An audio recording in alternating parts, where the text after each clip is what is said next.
Welcome, brave souls, to the chilling depths of horror and detail, the realm where the shadows whisper ancient secrets and nightmares come to life.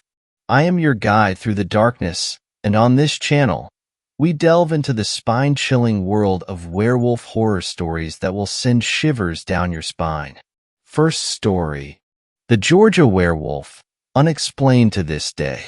One of the more curious paranormal incidents in Georgia is the Georgia werewolf Emily Isabella Burt. Apparently, Ms. Burt was a resident of Talbot County, a rural county in southwest Georgia between Macon and Columbus. The Burt family, a wealthy and prominent family in the Talbot County community, had several children. Of all of her children, it appears that Emily Isabella was the one with the most problems. For one, she had inherited a lot of physical traits from her father, including dark hair and bushy eyebrows. However, she was said to have had sharp, white canine teeth that made her smile quite disturbing. In one report, Roberts claims that Emily Isabella's mother took her to a local dentist to see if the teeth could be altered in any way. He could do nothing for her. Soon afterwards, she fell ill and suffered from restless nights. Emily is said to have strangely wandered the county during her restless nights. Legend has it that the beau of one of Emily Isabella's sisters, a William Gorman, reported to the Burts that something was killing his sheep. Fearful that this may soon be happening to her animals, Mrs. Mildred Burt became quite concerned. On ensuing visits, Gorman would recount stories about more sheep killings, and that some of his cattle were killed as well. He was concerned about the killings and decided to take action. He reported that he was going to be putting together what amounted to a posse. Their intentions were to shoot and kill whatever beast was doing the damage. Emily Isabella was unusually interested in what was going on and what events had transgressed in the hunt for this animal. On the night of the big hunt, Mildred Burt, who also had inherited more than a few guns and was a great markswoman, went out with her pistol. She apparently suspected that Emily Isabella was somehow involved with the killings, and she wanted to be prepared for anything. As she was near the area, an animal lunged for her and she fired.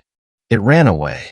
Interestingly enough, the next morning, it was reported that Emily Isabella had a bullet hole in her left hand.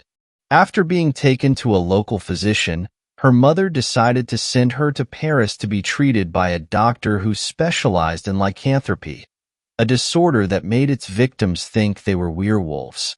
While she was in Paris, the attacks stopped, and once she returned, supposedly cured, the attacks fell to a minimum. Emily died in 1911, and is buried in a small cemetery out in the wilderness of Georgia. To this day, a number of paranormal incidents are reported in the area, with the grave itself generally believed to be haunted by the ghost of the werewolf. People report a strange stillness or sense of unease around the cemetery, and the grave itself is strangely well kept even though the cemetery itself is overgrown and forgotten. Others have reported that when small tokens, chips of stone, etc., are taken from the cemetery, bad things happen to those people not long afterward. There are even some people who note that even just talking poorly of Emily or her family caused the same problems to happen, as if the werewolf does not want others to speak ill of her. Second story. There's a hellhound that lives in the backwoods of Colorado, so be wary when you visit. So about 3 years ago, I got a Kangal puppy and a Timberwolf and Alaskan Malamute mix. They both absolutely love my niece that I now have to take care of since my brother passed. My wolf hybrid is very trained too, and I have a lot of experience with training canines, so I used it to train her, and she loved my niece and was always as gentle and caring as possible. My Kangal's name is Mjolnir after Thor's hammer from Marvel Comics, because Mjolnir is absolutely immovable when he wants to lay somewhere. My wolf hybrid's name is Jessie. We got Mjolnir and Jessie when they were puppies when my niece was 8 years old. I live in the backwoods of Colorado where your only neighbors are a mile or 3, drive down the road but still far. One day when my daughter was walking them and playing with them in my giant field that looked more like a blank plot of land without anything in it than a yard. I was doing dishes and was able to see her for most of the time she was out there. I wasn't too worried because at one point in time when Mjolnir and Jesse were playing with my daughter outside while I was repairing my gutters, a pack of 4 coyotes showed up. I was doing some lawn work and was listening to music, and it was only until I felt a loud body-shaking bark from Mjolnir that I found out what was happening. I turned around and saw my niece running towards me while Mjolnir and Jesse followed her, but followed her while being turned around, so they could have her back. I picked her up as soon as I saw her running towards me and put her inside my house for safety. Right as I closed the door, I heard 2 different sets of yipping and neither were my dogs. I went back out there to help my dogs get rid of the coyotes or get them to run away. I didn't notice at the time because I was panicking, but one of the coyotes put a gash on my niece's arm. When I had gotten over to the coyotes with my dogs, the coyotes had already been running away, but Mjolnir and Jesse ran right in front of them to stop them. I've had to kill a rabid wolf or 2 in my times of living in the Rocky Mountains, and any time I see a wolf that was trying to attack me, it didn't look friendly. I saw my dogs circling the coyote pack, growling and snarling worse than anything Eve heard a dog or wolf growl. Mjolnir and Jesse didn't want them to leave. They were out for blood and any and all heads associated with the coyotes gashing my niece's arm. My niece was only 10 at the time, so she was very vulnerable. The coyotes kind of huddled together, but one of them decided to bite at my wolf hybrid. Well, if you live in the country and have to deal with wolves or coyotes or both, you'd know a single wolf in peak condition could most likely kill 2 coyotes on its own, with battle scars, of course. But once that coyote tried to nip at Jesse, all hell broke loose. Without hesitation or thought, Jesse latched onto its neck after ducking the coyote's bite and ran through the pack of coyotes with a "Save me, I'm dying for fuck's sake," yipping coyote in her mouth. Mjolnir wasted no time, and as soon as their huddle stopped, he almost got bit by one of the coyotes. But as the coyote reached to bite his face/neck, he opened his mouth as far as possible. I was about 30 meters of running away from them, but I could see and hear Mjolnir snap from his jaws. The coyote intended to bite him, but instead got an ironic case of karma. Mjolnir snapped his jaws probably as hard as he could and completely and cleanly bit the coyote's jaw and snout off. The other 2 coyotes saw the slaughter and tried to run away. The other 2 coyotes were long gone and dead at the time when the other 2 tried to run away. Mjolnir and Jesse saw them try to run away, and yet again, my dogs chased after them.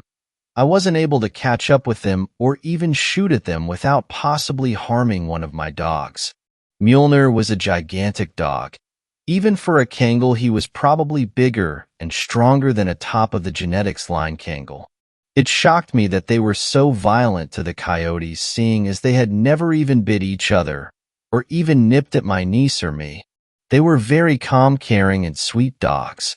Attacking my niece must have set them off because they ran off into the woods near my house tailing the coyotes, and I didn't see them until an hour later. After they left, I saw some blood on my hands and knew it was my niece's. I went inside and she was pouring some of my favorite whiskey on her gash. It wasn't too big, and I was a combat medic for the US Marines and had fixed up worse. I stitched her up and asked her where she learned to use alcohol for wounds, and she said one of the most adorable responses I'd ever heard. "Remember that night you were drunk with one of your friends and he accidentally shot you with a crossbow? That's where I learned it." I couldn't help but smile and laugh in relief that she was okay, but I was still concerned about my dogs, so I grabbed my Glock and knife my brother gave me as a Christmas present because he made knives and stuff. I told my niece to stay in my house while I go look for my dogs. She agreed and stayed in the house. I ran out to the woods and started calling their names, and once I hit the pupil of the woods, I felt a very cold, chilling breeze and I knew something wasn't right. I felt like I had no choice but to turn around and go back. When walking back to my house, I saw a blackish shadow that looked like a big black necrotic wolf following me. I didn't want to leave my dogs in the woods, but I didn't want to die looking for them. There was an urgent care about 1.5 miles away from me, and took my niece there to get a rabies shot from the gash from the coyotes.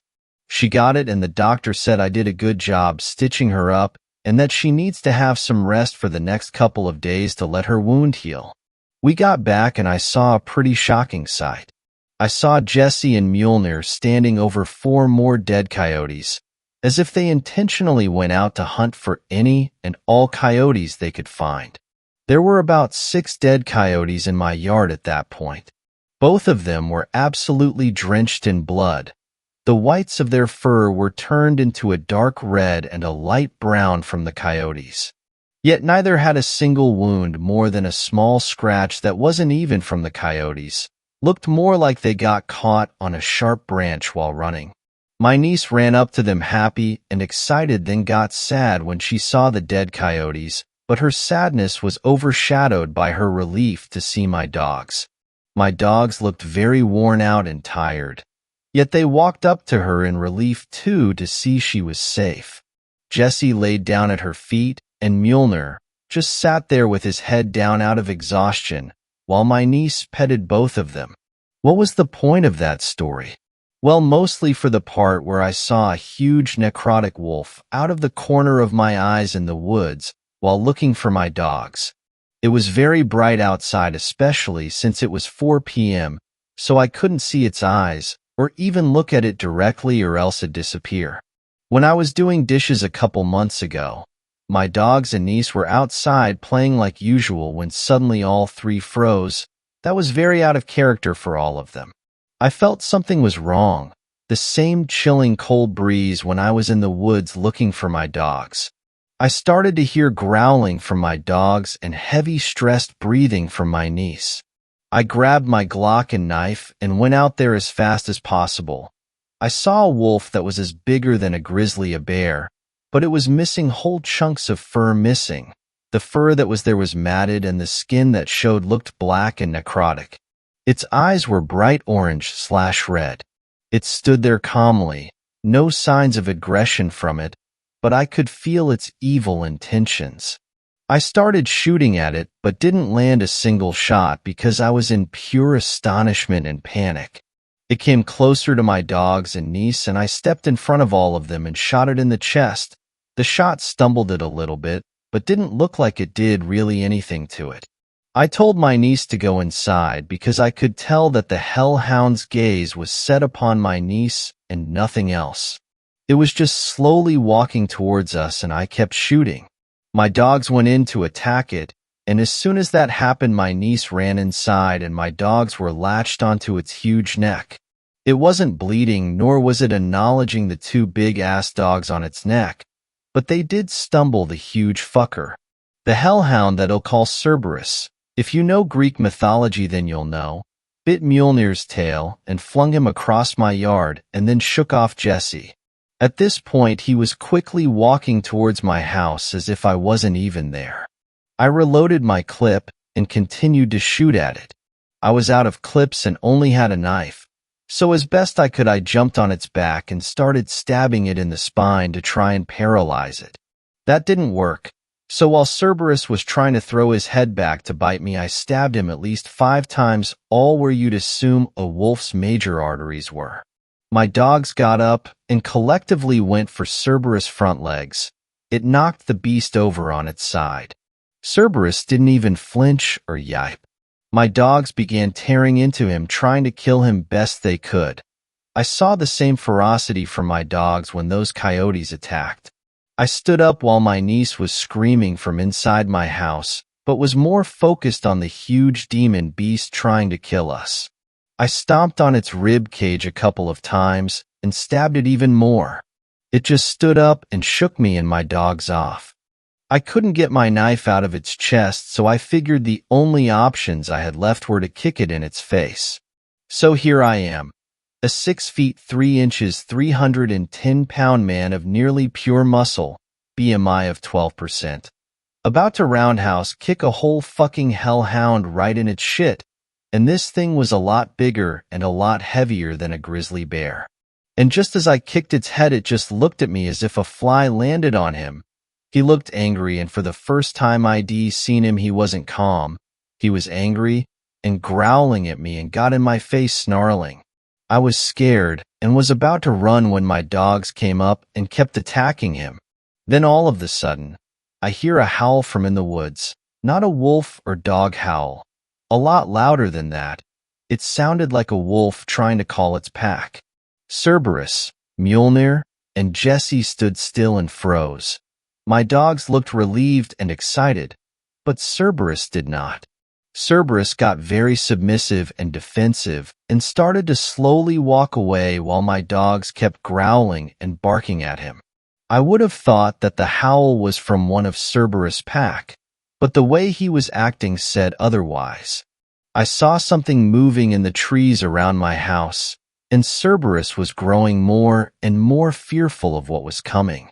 Cerberus watched the moving branches and treed as I did and started growling towards them, no longer concerned with me, my niece, or my dogs. He tried to sprint away, but to no avail. I saw 3 pure white beings that I swear to God are werewolves come out bolting towards Cerberus.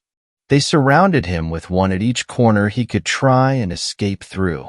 These white werewolf things were about the same size as Cerberus, and the biggest one towered over Cerberus even while crouching. They didn't seem as tough as Cerberus, though.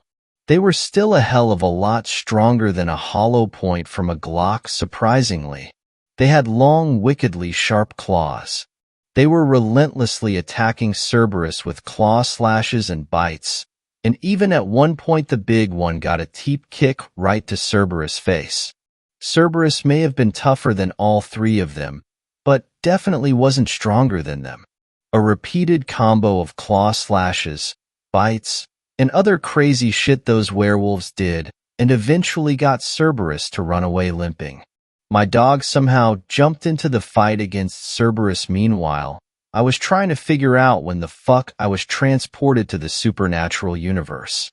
My dogs and the werewolves kept growling and barking at Cerberus until they were sure he was gone. I had gotten back inside after because there's no way in hell I'm gonna be in the same area as 3 gigantic werewolves. I was starstruck that my dogs didn't have a problem with those werewolves around them. Once Cerberus was gone, my dogs ran up to my door howling for me to come out.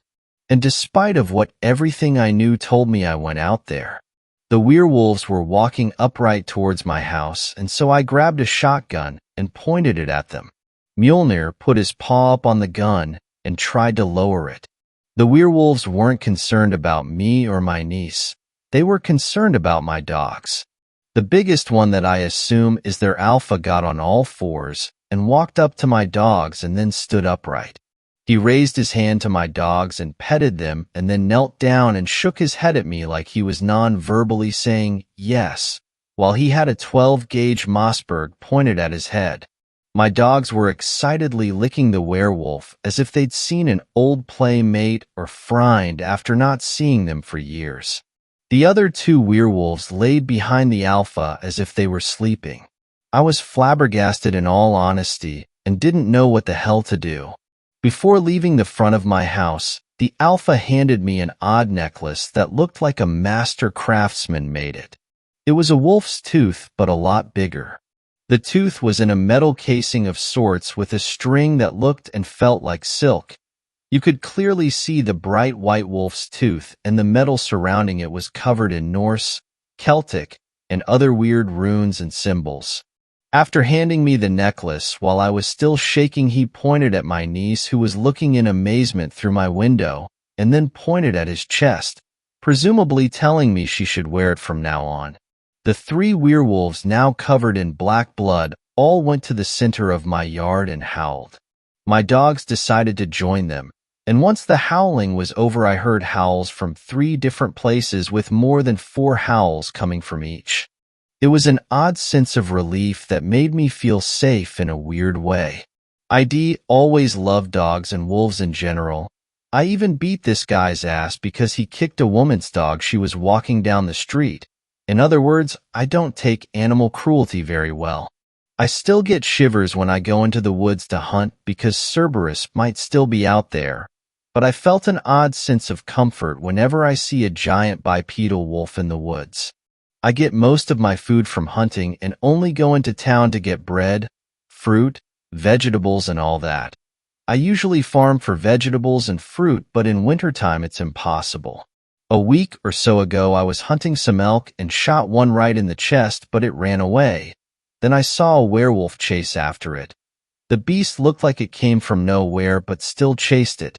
I came back home disappointed that one of those werewolves got it, but lo, and behold, there the deer was, with a single bite taken out of its belly, laying on my front porch dead. I don't know why these werewolf things are concerned about me, or my niece, or my dogs, but they are. And as long as they protect me and my family from that hellhound, I'm okay with it. My dogs don't seem to mind them either. I translated some of the runes and symbols on the necklace, and the ones I translated were things like protection, knowing, health, and the last one I translated was she-wolf. I talked to one of my friends who did nothing but study cryptids and monsters and brought everything to him that I had about it. He explained to me that in some religions and beliefs that werewolves were awful sinners that God cursed to either protect man, kill sinners, or hunt demons/hellhounds/other things, but mostly to protect good people. He told me that Cerberus must be a hellhound or a demon wolf with everlasting hunger and was nearly impossible to kill. Until I can move out of this foresty plot of land behind Cheyenne Mountain, I'm gonna need to be weary about Cerberus. He said the runes I translated means that the werewolves, as long as my niece had the necklace on, they know if she was in danger, in bad health, and will protect her, and that they consider her one of their own. I asked why they'd consider her their own, and he said that some werewolves and cryptids are very kind and loving, and even sometimes downright aggressive to protect a child of another species, especially human children. I asked him what that had to do with them considering her their own, and he said that my niece and the werewolves must have had many pleasant previous encounters. I went home and asked her about it because she never mentioned anything like that. Apparently she thought werewolves were a normal, everyday thing in the woods. Apparently one day when walking around the woods of my house, while I was doing housework, she met a werewolf and thought it was cute. I asked her why she'd try and be friends with one, and she said that they're very calm and melancholy to her. And when she first met one, she said it acted like a happy puppy to her. She even said that sometimes they'd let her ride on their back to go running through the woods. I was more shocked she didn't tell me this heap of shit before rather than the fact that I now know werewolves exist. So now my niece is considered a she-wolf to the werewolves around my house. There's a hellhound dead set on killing my niece, and there's werewolves dead set on not letting that happen. It's been a crazy couple of years since my brother died and having to take care of my niece, not to mention the crazy shit in these woods. I figured since there's no other place to tell this story without being called crazy that I'd put it on here because I can get some advice on what to do. I don't mind the werewolves here, but I fear one day they'll harm my niece or me. One good piece of news is that my dogs have been acting a lot better since Cerberus attacked. All I know is that to avoid further chaos, I need to leave this place for good. My niece has even been doing better in school since she got the necklace the werewolf gave to her. Any and all advice is welcomed and needed. Third story. I think I saw a dogman/werewolf in rural France. I would like to say first that I've always believed in paranormal things, even though it was the first time I witnessed something supernatural. Also, English isn't my first language, so I apologize for the errors I may make. So I, 18M, live in northwestern France, Normandy, and it's not a place with endless forests. It's flat and boring. Since I was a kid, I would stay for 2 weeks during the spring holidays at my grandparents' house in the Jura region in eastern France. The Jura region is a hilly place with a lot of forests and amazing wildlife, so it's the opposite of where I'm from. During my time here, I usually go deep into the woods to pick mushrooms and berries, and I never saw something weird. The animals you always see there are deer, foxes, badgers, wild boars, squirrels, rabbits, and very recently wolves have been back in this area of France. If I remember correctly, it was the 2nd of May, 2022, and as I said, I was in the forest near the village of Giron to pick berries. I was alone, there was no one around, but it was not something strange because it's a very sparsely populated part of France. The thing that felt strange was the fact that I did not see any animals. No deer, no wild boars, no foxes. It was silent. Not gonna lie, I was starting to get scared because the silence was making me uncomfortable, but I decided to keep picking berries because my mom wanted to make some pies and I love her pies. I was walking in the woods and I could see a clairiere. I think the word in English is clearing, but I'm not sure. And I was thinking about taking a break in this place because I've been walking for almost 1 hour. It was until I saw that very big and dark mass that was bipedal, and it was standing in the clearing. I stopped walking and I was staring at that thing behind the trees for like 20 seconds before running back to the village. It was very tall and hairy, probably 210 centimeters or 7 feet 0 inches for Americans. It looked like a bipedal wolf, or like a half-dog, half-human. I don't know if that thing saw me, but I did not put a foot in this forest since then. When I was back at my grandparents' house, I gave my mom the berries I picked, and I stayed in my room for the rest of the day. I made a lot of research about the wildlife in the Jura region to see if I saw some kind of rare animal, but no, what I saw was not an animal. While making the research, I stumbled across a story from the 16th century. It's the story of a werewolf that was killing children in the village of Amange in the Jura. Even though Amange is pretty far from Giron, it's still in the Jura area, so there is a possible connection. I was freaked out by this discovery, but I wanted to know more about werewolf stories in this part of France, so I watched a 2-hour-long video about 2 women who were talking about what they saw in the Jura. When I looked at the drawing that one of the women in the video did, my heart stopped because it looked exactly like what I saw. I know that werewolves are part of the Jura folklore. There is even a celebration that takes place the last weekend of June to celebrate the story of the werewolf of Amange. Since this experience, I haven't been able to sleep well at my grandparents' house because I felt like I was being watched. The view from my window is nothing but a big forest, so it's not reassuring. I'm back in Normandy since May 9th, but I'm thinking about it every day, and now I want to go back. I didn't tell anyone about this sighting yet because I don't want to sound crazy, and I don't have any pictures to prove that I'm not lying. What do you guys think? Am I crazy? Pictures of the area that I took during my vacations. 4th story. A visit in my dreams from a werewolf. Hear me out. I know the title sounds ridiculous. I'm Native American, and this is something that I've been digging through in my spare time over the past couple of weeks. So a couple of weeks ago, over the span of a few days, I was having really vivid fever-type dreams. In these dreams, I was seeing a red sky, and I was being approached by a large black wolf. It wasn't frightening by any means, but there was definitely a level of intimidation.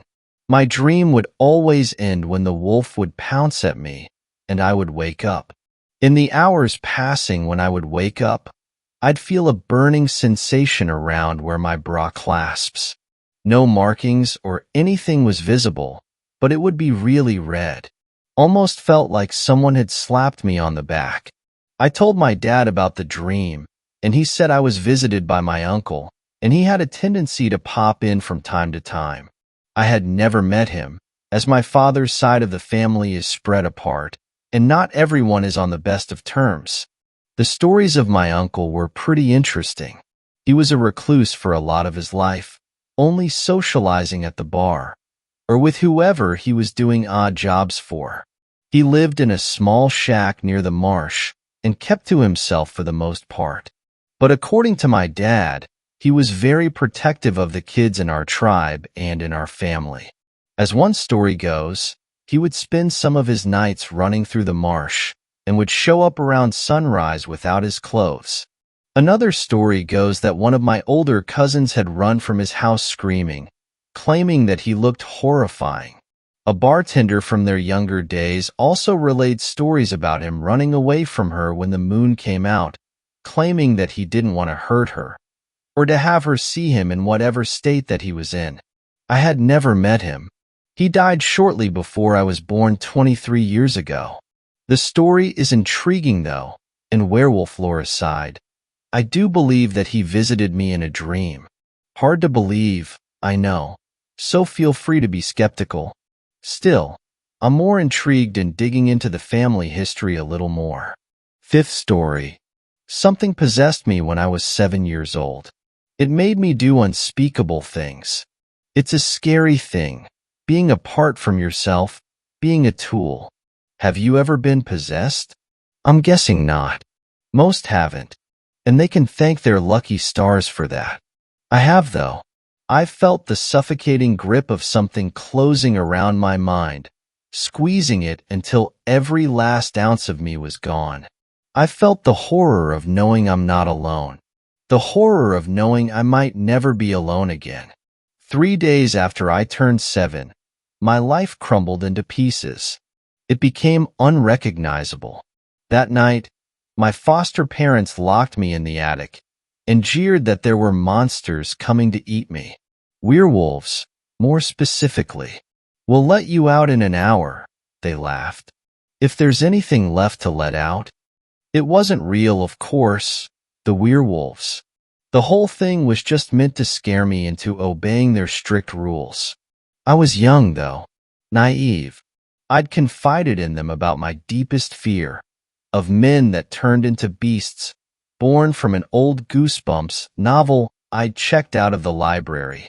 They'd use it against me. Psychological warfare. Betrayal cuts deep, but the betrayal of a parent?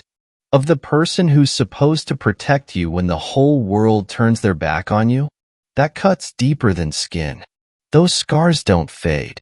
I spent my first minutes in the attic screaming and crying, beating my fist against the door, but they threatened me with 6 hours in the corner, standing on my tippy toes if I opened the hatch. I knew what that meant. You deserve this, they told me, from the other side of the hatch. You know damn well you're supposed to keep your eyes closed during Sunday prayer. A pause. A deep breath.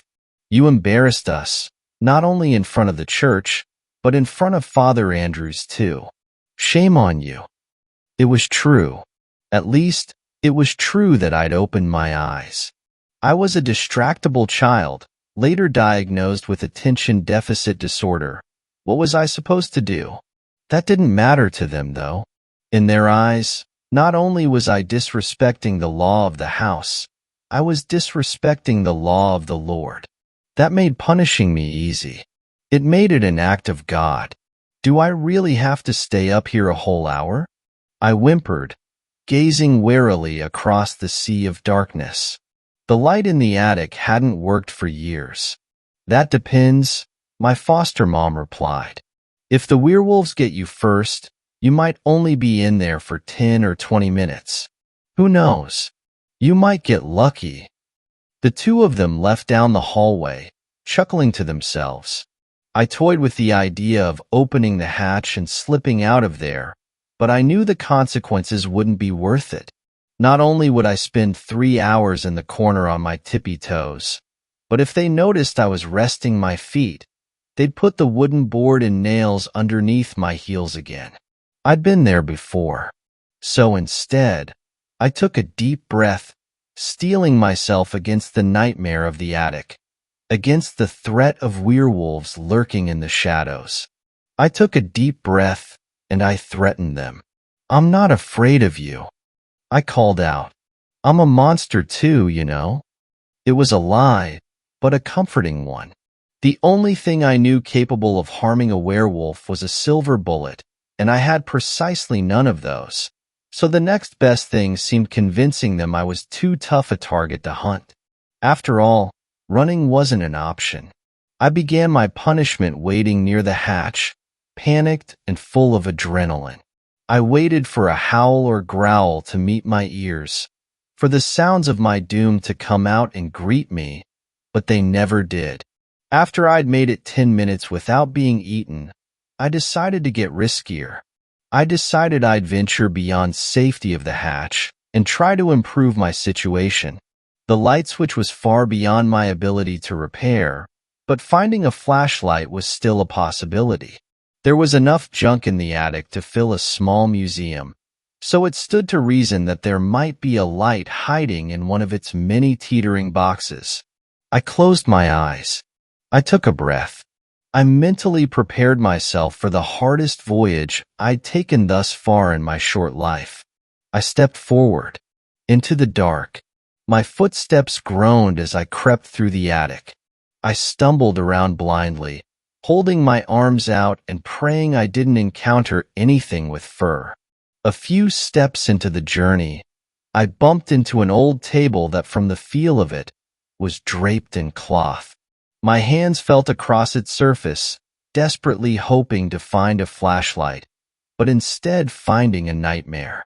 8 tiny legs dashed across my skin, skittering up my hand and toward my arm.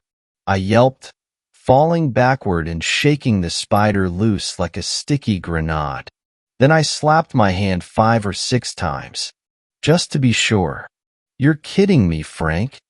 A voice boomed from beneath me. "Keep that up and you won't just be out of job, you'll be out of a wife." I listened as the laugh track to my parents' favorite sitcom kicked in downstairs. My foster mom, Sharon, shrieked in amusement, while my foster dad, Joey, grunted. I wasn't allowed to watch TV, but I often wondered if the show was as funny as my mama made it seem. "It's not," a voice replied. "What? You deaf?" I said it's not. I jumped, stumbling backwards into a mess of cobwebbed boxes. "Who's there?" I asked, panic seeping into my words. "I'll do nothing," the voice sneered, suddenly beside my ear.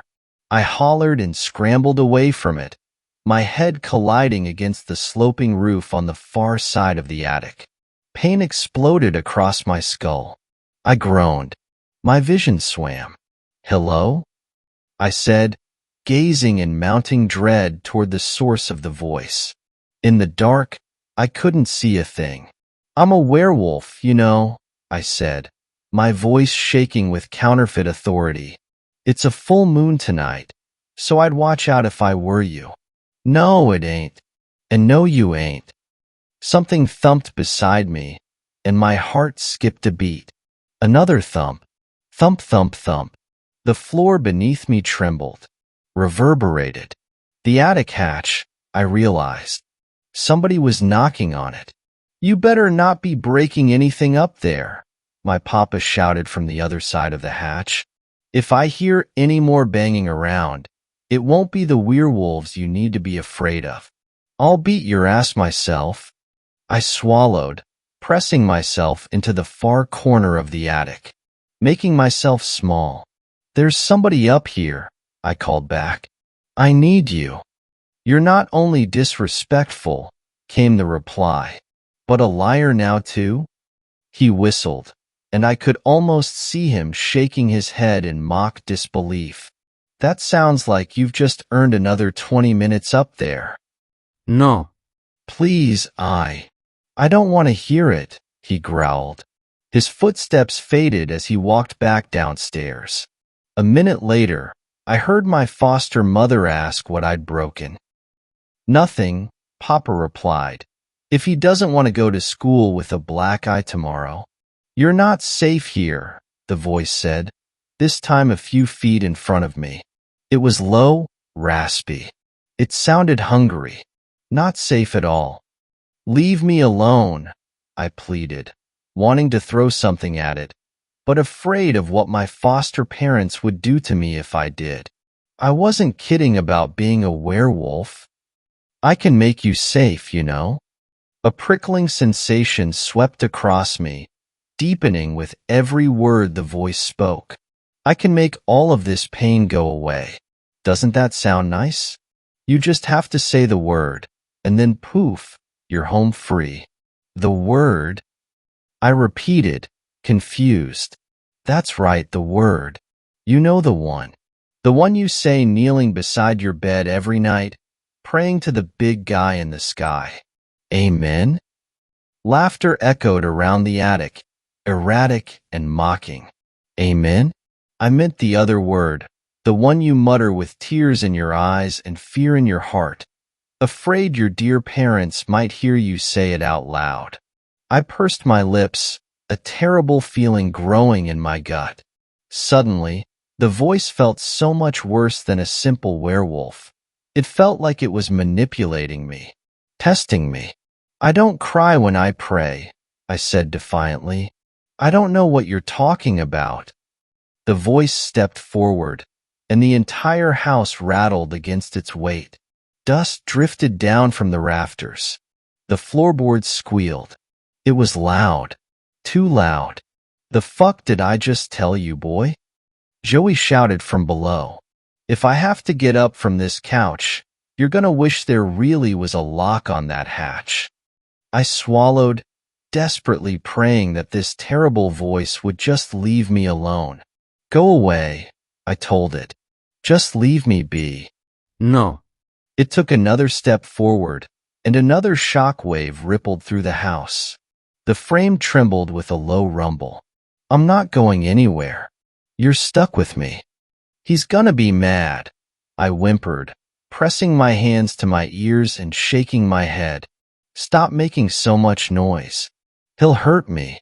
A sound met my ears, dull and low, like a cardboard box sliding off of another cardboard box. My heart froze. Don't. A symphony of glass shattered my pleas. A second later, another box tipped. Something tumbled out of it, obnoxious and heavy, rolling across the floor like a bowling ball. I'm going to make you believe, the voice laughed. No matter what it takes. No. Beneath me, the TV went silent. Muffled voices rose from the living room, and the sound of snapping leather met my ears. Nothing in him that my belt won't fix. Why are you doing this? I hissed into the darkness. Why are you making them hurt me?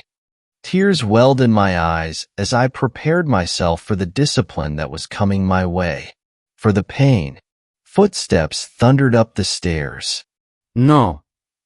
I called down, desperate and afraid. I didn't break anything. It wasn't me. Panic stole my senses. This wasn't fair. I didn't deserve to be punished. I was good this time. I made sure of it. Say the word, boyo, the voice said, jovially. Say the word or you'll beg for it later, beaten and bruised. I shook my head, tears staining my cheeks. No. No. I know what you are, monster. Go away. I'm a good kid and I pray every night. A fist pounded against the underside of the attic hatch. The handle rattled, like somebody was tugging on it, trying to open it, but it wouldn't give way. Get your hands off the hatch, my foster dad roared, or you'll regret it for the rest of your life. Say the word, the voice hissed. Do it now, before he gets you. I clamped my hands to my ears, shaking my head wildly. No. Just leave me alone. Go away. My foster mom's voice joined the chaos beneath us. What's he done now, Joey? She asked. Locked himself up there? Well, he can just stay up there for the rest of the night then, trapped with the werewolves. No, he damn well can't, Sharon. He shouted. I've got valuable things in those boxes, and the little shit stains destroying them. My foster dad grunted, and the attic hatch squealed as he pulled against it with his entire weight. Running out of time, the voice said, closer to me now. Tick-tock. Say the word, or you'll pay for this in blood. Who knows when he'll stop beating you? Hopefully before you drop dead. I screamed, collapsing onto the floor and bawling, clutching my hands over my ears. Stop it! I shrieked. Stop it! There wasn't any escape. Threats surrounded me. My foster parents below. The voice in the attic with me. One wanted to physically hurt me. The other wanted to turn me from God. To make me admit I didn't have the faith I claimed to have. I just wanted them both to go away. Forever. I just wanted to go to my room and play with my action figures and read my storybooks. I just wanted to be a normal kid again, with a normal family. A creak sounded, followed by a snap of wood. Light flooded the attic, and I gazed in horror toward the newly open hatch. He had managed to pull the steps free. Little. Fucking. Shit. My papa snarled. I'm gonna teach you a lesson. Lord knows that he deserves it. My mama chimed in. She sounded eager. Earnest. He's been disobedient since he got here last July. You need to quit going easy on him. No. I howled, staring toward the hatch. Papa Joey's face appeared above the floor line, stomping up the steps, eyes bulging. He looked wild with rage. In his raised hand, he held a belt, its large metal buckle gleaming in the downstairs light. Little fucker, he growled. You'll wish you were still living with that drug addict mother of yours. I scrambled back into the far corner of the attic, my heart pounding out of my chest. Cobwebs tickled my skin, but I didn't care. How could I? I had bigger problems. This time, Joey said, stepping toward me and raising the belt. I'm not gonna stop until you bleed. I recoiled, raising my hands defensively as tears gushed from my eyes. A word fell out of my lips. A single, piercing word that I shrieked with everything I had, even though I knew it wouldn't change a thing, because it never had. Help! I screamed. That's more like it, the voice said, dripping with sudden violence. Took you long enough. I woke up in a large, white bed.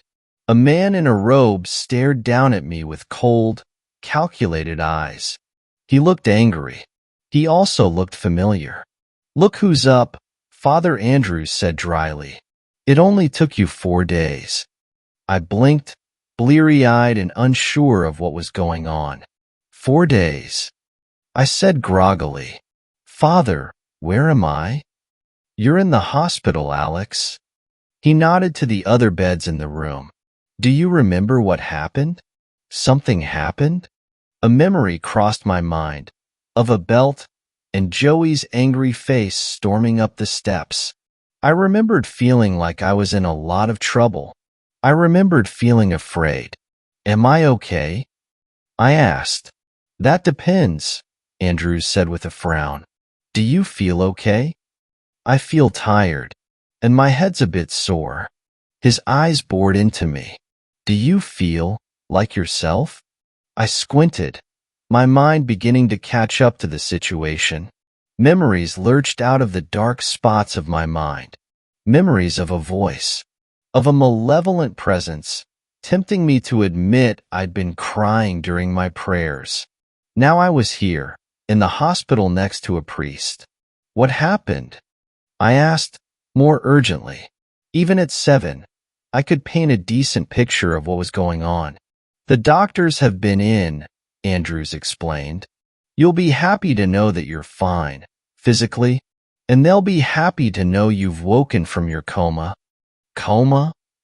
I had no idea what a coma was, but I didn't have time to find out. I had other questions I needed answered. Where's Mama Sharon and Papa Joey? I asked. Are they mad at me? A sinking feeling formed in my gut. After the voice had destroyed so much of the attic, my foster parents were bound to be furious with me. I'd probably get a second helping of discipline when I got home. Joey and Sharon are dead, he said. I stared, the gravity of the word beyond my understanding. What do you mean? Father Andrews glanced at the room around us, then pulled the curtain around my bed, shielding us from prying eyes. You killed them, Alex, he whispered. You burned away every ounce of blood in their bodies and seared crucifixes into their foreheads. When the police showed up, you were comatose. Sharon and Joey were husks. What? I swallowed. No. Horror wrapped itself around me.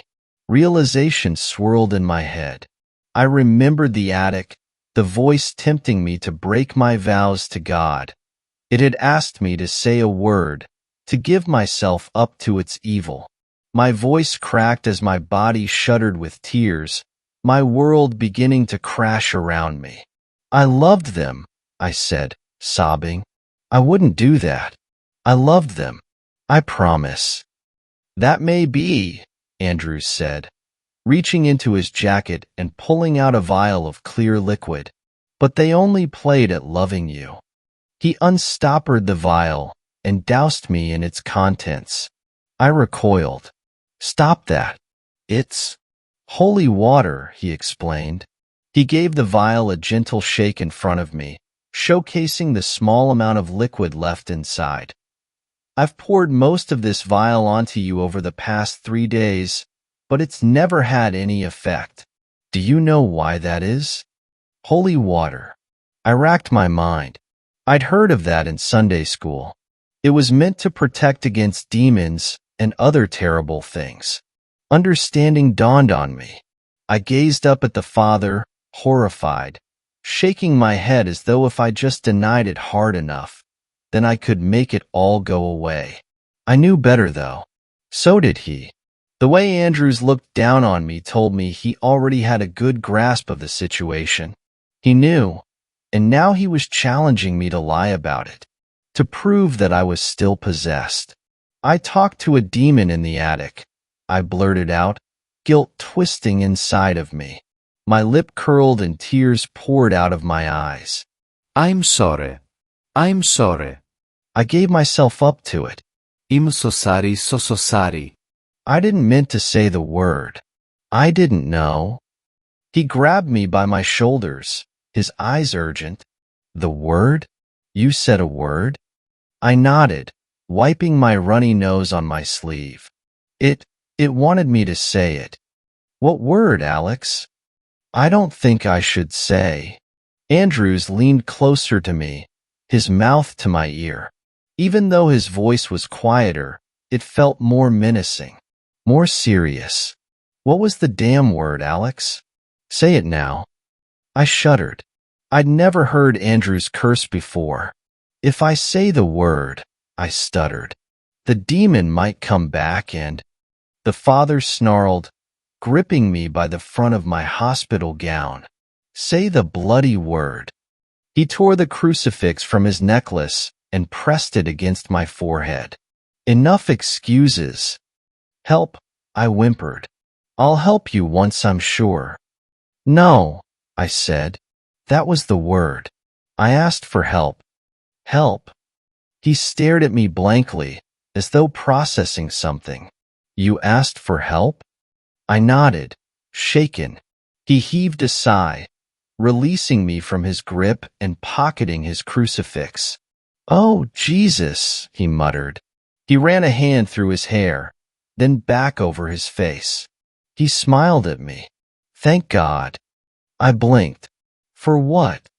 You really were possessed, Alex, Andrews said, resting a hand on my arm. He took a deep breath, and when he spoke again his voice was softer, consoling. Some force took control of your body in that house. It used you to commit unspeakable acts of violence against your parents. Through you, it killed them.